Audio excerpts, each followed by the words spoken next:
Shalom, selamat pagi Bapak Ibu serta saudara yang terkasih. Kiranya berkat, damai sejahtera dan sukacita dari Tuhan Yesus Kristus senantiasa melimpah dalam kehidupan kita. Sebelum kita mendengarkan firman Tuhan dan renungan, marilah kita berdoa. Tuhan Allah Bapa yang Maha Baik, kami sungguh bersyukur dan berterima kasih atas kebaikan dan kemurahan-Mu, karena Engkau Tuhan yang selalu melindungi, menolong dan menopang kami. Terima kasih Tuhan atas setiap berkat-berkat-Mu. Jika saat ini kami akan mendengarkan firman-Mu, urapilah kami dengan Roh Kudus-Mu agar kami dapat mengerti dan memahami apa yang Tuhan sampaikan kepada kami. Bimbinglah kami agar kami menjadi anak-anak-Mu yang dapat mentaati firman-Mu. Terima kasih Tuhan. Di dalam nama Tuhan Yesus Kristus kami sambut berkat firman Tuhan. Amin. Bapak Ibu serta saudara yang terkasih, bacaan firman Tuhan saat ini diambil dari TB2 Kisah Para Rasul 16 ayat 30 dan 31. Demikianlah sabda Tuhan.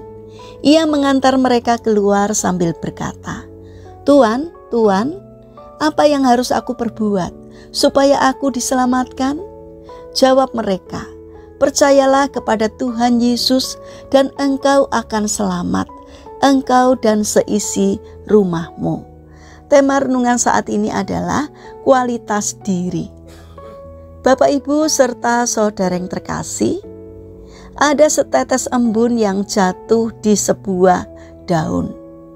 Daun itu tidak bisa menahan butiran embun, sehingga akhirnya embun itu menetes ke bebatuan di bawahnya. Ternyata setiap hari bebatuan itu basah terkena titik embun segar yang jatuh dari daun-daun. Makin hari batu yang lembab menumbuhkan lumut pada permukaan batu-batu tersebut. Tidak hanya itu, pada bebatuan itu juga para semut mulai membuat sarangnya. Melihat itu, banyak burung hinggap untuk mematuk semut, binatang yang menjadi makanan favoritnya.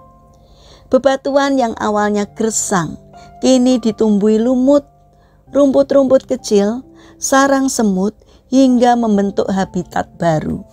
Itu semua terjadi karena ada peran setetes embun. Bapak Ibu serta saudara yang terkasih, sekalipun cuma setetes, tapi embun sudah menjalankan fungsinya dengan maksimal. Sebagai manusia, sudah seharusnya kita berlaku demikian. Lihatlah kisah Yusuf. Meskipun Yusuf sebagai seorang narapidana, namun perannya di penjara tidaklah kecil. Demikian juga dengan Paulus dan Silas. Walaupun ada di penjara, itu tidak menghalangi mereka untuk melakukan sesuatu bagi orang-orang yang ada di sekitarnya. Bahkan di tempat yang gelap, sepi, kotor, dingin pun, mereka tetap dapat memberitakan Injil dan menyelamatkan jiwa-jiwa. Bapak Ibu serta saudara yang terkasih, tidak peduli dimanapun kita berkarya hari ini, di ruang kerja yang kecil, di garasi yang sempit, di toko yang terpencil, di gudang paling belakang, di kantor yang jauh dari keramaian, di lapangan yang kotor, panas, tetaplah jalankan fungsi kita dengan baik. Tetap berilah yang terbaik meskipun mungkin tidak dilihat banyak orang.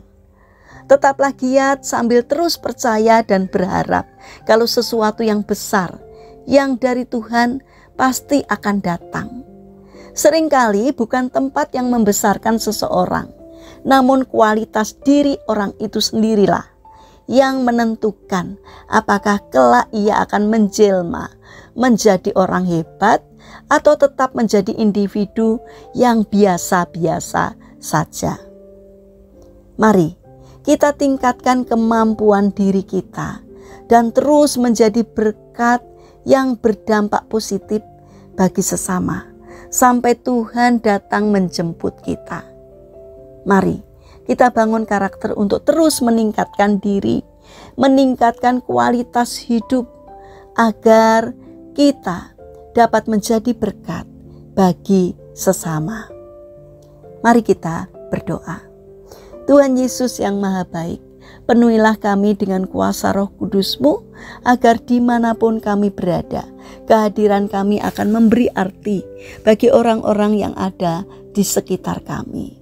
Bapa yang Maha Baik, kami mendoakan bagi mereka yang mengalami lemah fisik atau sakit. Kiranya Tuhan berkenan untuk memberkati setiap upaya yang mereka lakukan. Kiranya Tuhan juga berkenan untuk menyembuhkannya. Kami berdoa bagi mereka yang mengalami permasalahan dan kesulitan hidup. Kiranya Tuhan berkenan hadir untuk menolong mereka. Bapa yang Maha Baik, saat ini kami ingin menyerahkan untuk aktivitas kami hari ini. Kami ingin menyerahkan semuanya ke dalam tangan Tuhan. Berkatilah setiap karya apapun yang kami lakukan, sehingga kami dapat memberikan yang terbaik, sehingga apa yang kami lakukan boleh mendatangkan berkat dan sukacita, tidak hanya bagi diri kami, namun juga bagi sesama kami. Terima kasih Bapa, kami serahkan seluruh doa dan permohonan kami hanya di dalam nama Tuhan Yesus Kristus. Amin. Puji Tuhan, Bapak Ibu serta saudara yang terkasih, kiranya firman Tuhan dan renungan hari ini dapat menjadi berkat bagi kita semua. Haleluya.